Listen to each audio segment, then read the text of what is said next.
So, Morimans. Yeah, I know what you're thinking. Another weird gacha with creepy art and some deck building gimmick? But hold on a minute, alright? This one is actually super good. I put this first because you need to download it right now. You will not regret it, you'll love this game. So, Morimans is a roguelite card battler with heavy R1999 vibes. You build decks using these bizarre weaponized characters called Awakers, each with their own twisted personality. Sounds pretty wild, right?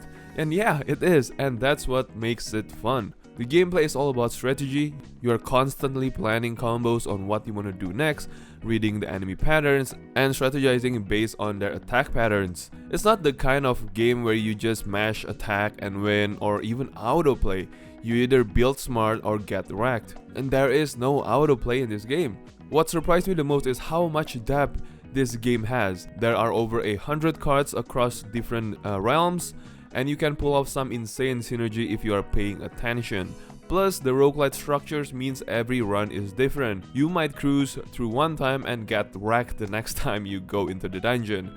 And it also has this addicting just one more run like in any other roguelike game or roguelite game. Visually, it leans hard into this creepy, cool aesthetic. The character designs are weird in a good way. The enemies are grotesque in a what even is that kind of way, and yeah, I dig it. And the music just adds to another unsettling vibe of this world.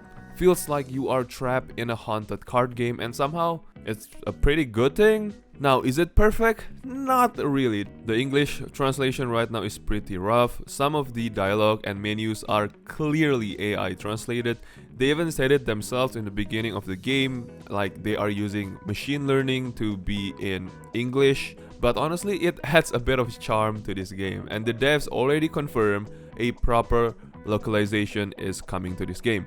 And the reason no one's talking about Morimans is because it has no marketing at all. I know about Morimans because I stumbled across a video reviewing about this game, and they even call it a gacha game that no one will play or something like that. And there are no big trailers, no push from content creators. It's just there, quietly being awesome. This game is a total hidden gem, and I freaking love this game.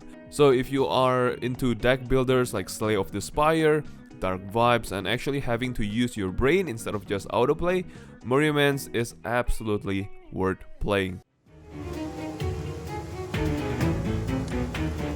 この演疫法で世界を読み解く。これで世界を解き明かし、人類の知性を知らしめる。僕は盾として主君を守る。 Grain Chase Dimensional Chaser. I know Grain Chase Dimensional Chaser has been out for a while now, but I think it's already forgotten by a lot of people, and people who started to play gacha games because of Genshin Impact, Wuthering Waves, or Zenless Zone Zero will not know about this great game. If you played the original Grain Chase back in the day, this one is gonna hit you right in the nostalgia. But even if you are new, this game has a lot going for it. You build a squad of 4 and control them in real time, dodging attacks, casting flashy skills and timing ultimates. But obviously you can autoplay this game, and autoplay this game isn't bad, so you can pretty much autoplay through all the content in this game. The game looks great too. I mean, it got crisp anime style visuals, slick skill animations, and full voice acting. It feels polished without trying too hard to be over the top, which I kinda like. The downside of this game is the power creep. Yeah, the power creep in this game is a thing. Some SR characters are way stronger than the others, and characters that are lower than SR units don't matter at all. And late game grinding can get a little bit heavy and a bit repetitive, so you will need to work for those upgrades. So why is it again underrated? It's simple. It's not flashy enough to go viral, it doesn't have crazy ads or collabs every month, and a lot of people assumed it's just a cheap nostalgia grab, but it's not. It's a well-made, free-to-play friendly game that actually respects your time and gives you a reason to keep playing. This game is old school, good nostalgia, respects your time, and plays a bit like King's Raid. If you know King's Raid, yeah, I can guarantee that you will like this game.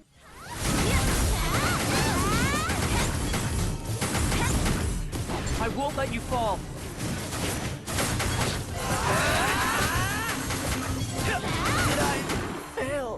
again? Sword of Convalaria.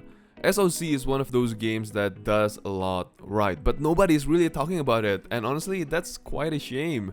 It's a tactical gacha RPG with smart grid-based combat, cool unit builds, and maps that actually make you think how to tackle those stages in a more effective way. The gameplay is surprisingly strategic, with hazards and terrain that force you to think, and you can push the enemy outside the map so you will kill them instantly. You can hit a barrel to deal more damage to its surrounding, and etc, etc, something like that. So gameplay is actually pretty nice, right? Even the lower tier units can be useful if you build them right. And in this game, female characters aren't overly sexualized like any other gacha games. Well, I guess if you're not into gooning, then this is not the game for you. The gacha system. It's kind of fair depending on how you see it, because the soft PD in this game is at 100 summons, and 100 summons can cost you $100. Yeah, I mean, sure, you can get decent free pulls, summon rates aren't that bad. I mean, yeah, of course it is grindy, but it is also generous as long as you are active in this game. So just by that reasons alone, so the free-to-play friendliness may vary depending on how you see it, right? So of course in this game it has a stamina system, which sucks, but the game floats you with refill items. That's pretty good, and the catch is they expire quite fast, so you kind of get pushed into playing more than you probably planned. Is it a good thing? Yeah. Is it a bad thing? Yeah. The good thing is that you can progress super fast in this game, but the bad thing is that the FOMO mentality is not good. So basically this game is trying to get you addicted to this game, but I also do think that the game is getting better with time. Oh, and this game also has a roguelike story modes, which is the most fun and unique thing in the game. Multiple routes, replay value, and sure, you need time if you want to experience all the timeline, and translation can be a little bit janky, but it's understandable. Now, not everything is perfect. The soundtrack, it's a bit off for me. I don't really dig it, but it's alright. And some event bosses can one-shot you half your team before you even get a turn, which is annoying. But if you stick to the main story, that kind of stuff isn't a huge problem. So why is this game so underrated? It's because there's no hype into this game. No marketing at all, no huge push. I think the only marketing in this game is that the music, the creator of the music is from Final Fantasy Tactics. That's all. Like, why? This game is good, man. This game reminds you a lot of Fire Emblem. Well, Fire Emblem meets Octopath Traveler, right? Even I was contacted by XD Entertainment to try this game out and make a review about it, but it didn't go well because this game has zero marketing. SOC deserves way more love than it's getting, and yeah, it is on Steam, so go check this game out. I mean, it's pretty good if you're bored with all the Genshin, all the big open world games. I think this one will suit you. Who knows? Maybe it will, maybe it will not.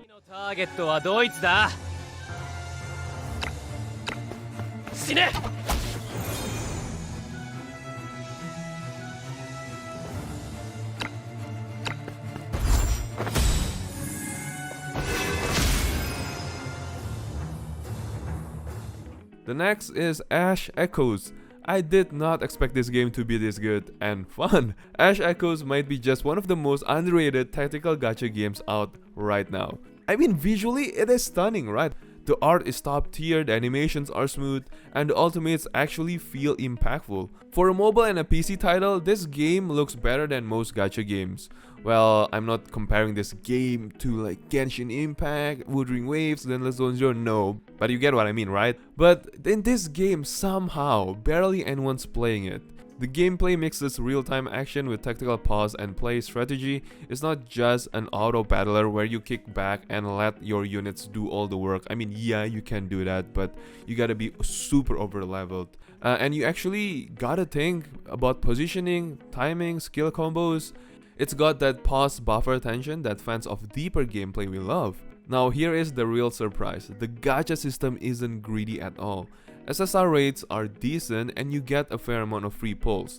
There's no sweaty PvP pressures, no pay to win walls. It's way more chill and respectful to your time than most gacha games. The story kinda depends on what you like, right? It throws you into this multiverse sci-fi world with echomancers and dimensional stuff. Some people like the mystery, others say it feels bloated or confusing. It is quite ambitious for sure, but maybe not fully cooked yet. So the story is kind of a mixed bag to the community, but it is what makes Ash of Echoes Ash of Echoes. The game has some rough edges like ballad sounds feeling a bit flat, and the PC controls can be a little bit janky, but it's not a deal breaker. So why is Ash Echoes flying under the radar? Well, again, there's no big marketing push, no viral trailer, no CPC client yet, and the gameplay isn't casual enough to make all the players to like it. And it's not for everyone, right? I mean, that's kind of the point of this game.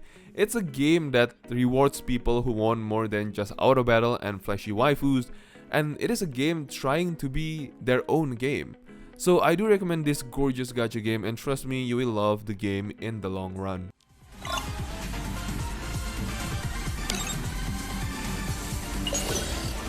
指示を待ってるよ。早く終わらせないとカカ茶のアイスが溶けちゃうよ。もう待ちくたびれたっつーの。Limbus Company. You know I gotta mention Limbus Company. I know this game is being talked about everywhere you go, but this game is still fairly underrated because not a lot of people play this game yet. This game has no marketing at all at how good this game is. It is mind-boggling. It is so unfair for the game. I mean, it is just that good. And maybe they have done some marketing, but it's just not for everyone because it has a darker vibe instead of a super vibrant like Genshin Impact or Wuwa or Zelda Zone Zero or Honkai Star Rail or Animo, probably, right? Combat in this game is very unique though. I know I said unique a lot in this video because everything in this list is unique. So it's real-time meets turn-based. You match colored coins and skill icons, set up chains, and watch brutal clashes happen. Your skills matter in this game, and the clash system means every move carries weight. Now, the gacha, surprisingly pretty chill. It is balanced, very free-to-play friendly, and you can totally build a strong squad without paying. People say it's one of the most generous gachas out there, but again, free-to-play friendliness may vary depending on your experience. The music and the visuals, guys, please take notes. The art is gorgeous, the soundtrack is very atmospheric.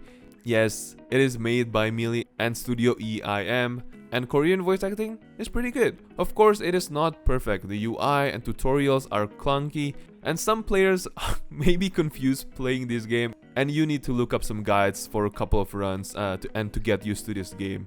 And of course, this game is also quite challenging, but once you get the hang of it, it is a gem.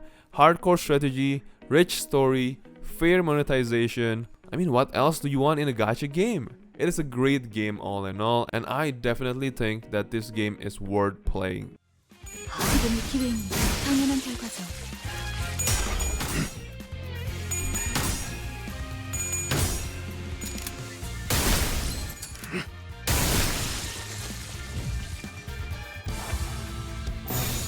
셰프를 따라오십시오. 마침내 깊은 수면에 빠지시는가. Next, we have Path to Nowhere. Path to Nowhere is one of those games that deserves way more attention, especially for its story. Yes, on the surface it looks like another stylish tower defense gacha. Cool characters, flashy ultimates, and that dark sci-fi aesthetic, but underneath all that, there's a genuinely amazing narrative that most people are sleeping on. And to most people that have played this game, they called it one of the best stories in any gacha game. Emotional arcs, intense interrogations, ethical dilemmas, and it all unfolds through beautifully voiced cutscenes, strong visuals, and a very good soundtrack that sets the mood. It is just perfection. But if the story is that good, why doesn't people talk a lot more about this game? Well, it's because there's no massive marketing push, no flashy collabs or any campaigns, or even any expo. And if people see it for the first time, it's just a tactical tower defense game, and it doesn't instantly grab players who are used to, playing Epic 7, Genshin Impact, even Summoner's War. Like, why do they want to play a tactical tower defense game with no auto battle? This game has no fast dopamine hits. So it ends up flying under the radar, even though it's got a fantastic plot, a good amount of gameplay, and surprisingly fair monetization. Path to Nowhere is absolutely worth checking out. It has great characters, great storytelling, and a game that respects your time. It's not just another gacha game, it's one of the best written ones out there.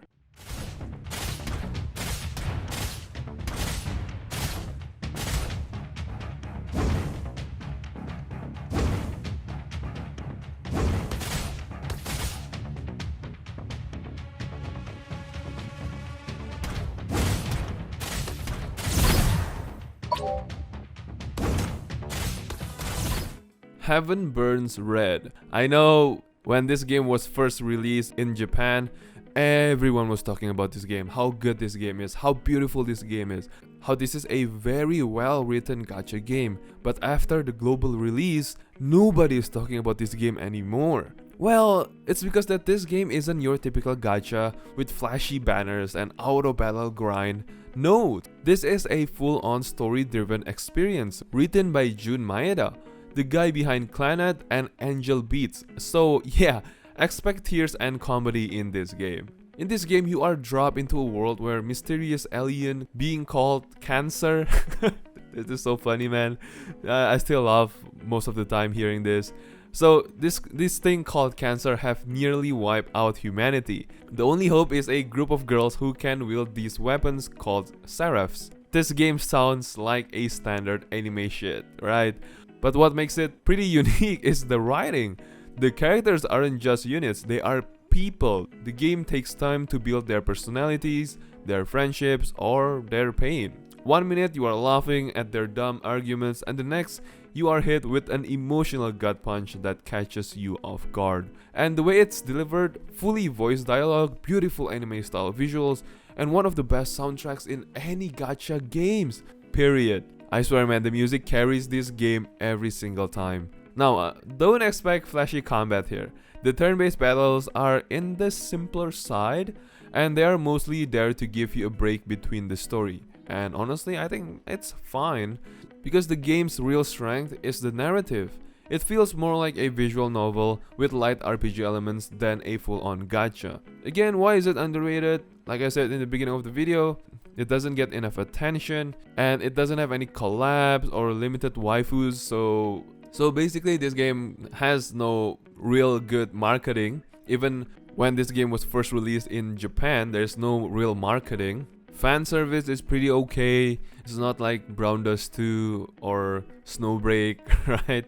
So I think this gacha game isn't for a lot of players. It's kind of niche in my opinion too, that's why it's underrated. Heaven Burns Red isn't just good, it is quite special, and more people need to know that.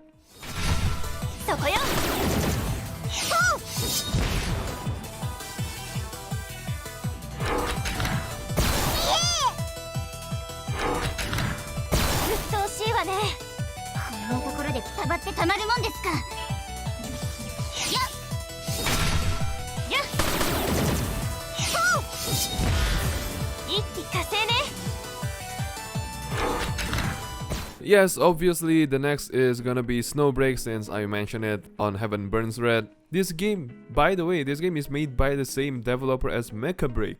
So yeah, it is pretty cool. It's a third-person shooter gacha game with real-time action, tactical cover-based mechanics, and some cool sci-fi anime shit. You're not just tapping skills and, you know, autoplay and stuff. You are actually playing the game like you are playing a game in Wuthering Waves, Punishing Grey Raven, Honkai Impact 3rd, whatever it is, right? It is manual play along the way. But in this game, you gotta aim, you gotta dodge, you swap characters mid-fight and pulling off combos.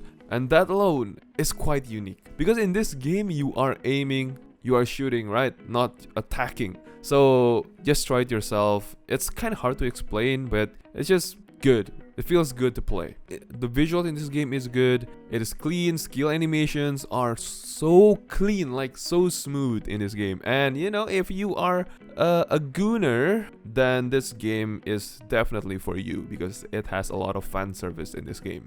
And the community is surprisingly great, wholesome. A lot of people on Discord, on Reddit, they are all super helpful. No flexing, no elitist vibes, they're just chill with the game. And why is it underrated? Well, I don't think it's underrated, I think it's like a hidden gem. Well, first of all, it had almost zero hype in this game. No ads, well, a bit of ads when they first launched, but that's it. No collabs that is trending with new IPs, right? So it's just there. And to be fair, it does got some issues, right? The gacha rates are pretty average, nothing generous, but also nothing brutal. It's meh, in my opinion.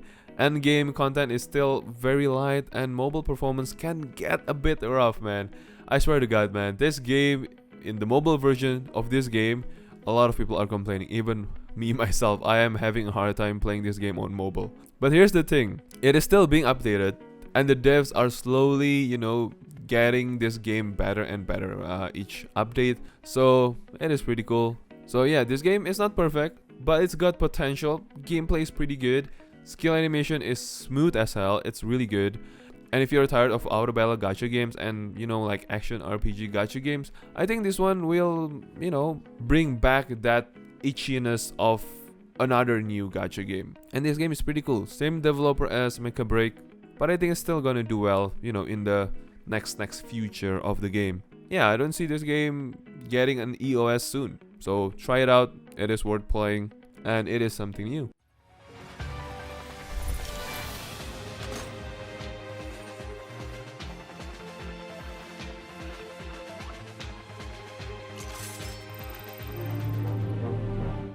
Sidorica or Esdorica, whatever you want to call it. This game is probably one of my favorite gacha game in the list. And have you ever heard of this game? Probably not, and that is the problem, because this game is packing one of the best stories in gacha games, and barely anyone is talking about this game. It's not just some light visual novel. Sidorica delivers full-on dark fantasy world building with actual character arcs, politics, betrayal, and moments that hurt in the best way possible. The writing is just insane in this game. This game is super free to play friendly, and I sometimes wonder if this game is gonna make enough money to keep this game up, because it's just crazy how free to play friendly this game is.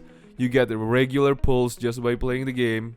There's no brutal power creep, no energy system locking you out, and you can build a solid team without spending a dime. Even 3-star units in this game, they're all viable. And the game constantly gives you ways to upgrade your characters over time, and you can get your units to a max top tier without spending anything. It's crazy! And the gameplay itself is unique too. A puzzle-like combat system where you match this type of orbs to trigger skills. It takes some time, it does take some learning to get used to, but once you get used to this game, it is incredibly satisfying and rewarding. It is simple but just good. And the reason why this game is again underrated, or probably like a hidden gem, is because it doesn't have this anime looking waifus. It's just that the visuals in this game is great, right? It is beautiful, but it's not captivating, if you guys know what I mean, right? It doesn't attract a lot of gooners. Yeah, basically just doesn't have any waifus. And it also doesn't have big collabs or any ads or no marketing at all in this game. But it is just one of the most free-to-play friendly games I've ever played. And yeah, it is a thoughtful game made for players who actually want a deep story and a fair experience of free-to-play friendliness. So if you are tired of all this, oh my god, pay to win, blah blah blah, I mean, try this game out. It is a hidden gem waiting to be discovered and to be played, and I can guarantee you will like this game a lot.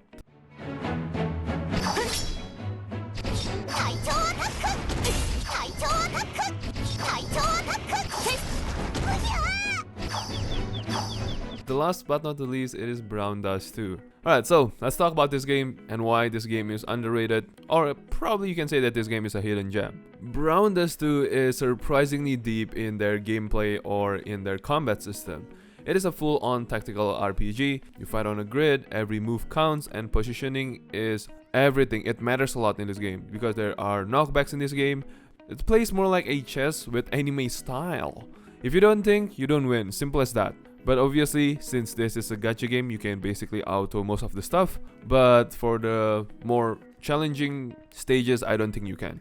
And the variety in this game is nuts, man. Some stages are puzzles, others have platforming sections, and the roguelike mode throws random chaos at you for every run. It is amazing. You gotta adapt to the stages, build smart team combos, and use your unit creatively. And it's not just all about the 5-star heroes, right? Damn, even the 3-star, the 4-star heroes, they are all super good. So that is why people say that this game is super free-to-play friendly.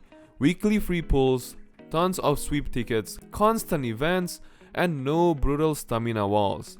You don't need to be a whale to compete in this game. You can build mostly anything in this game. Like I said, 3-star units, they are in lower rarity, right? So you will mostly get them, and then you can upgrade the 3-star units and be more powerful than your 5-star units. It is crazy, and you can actually enjoy the game without spending money. But why is this game slapped on?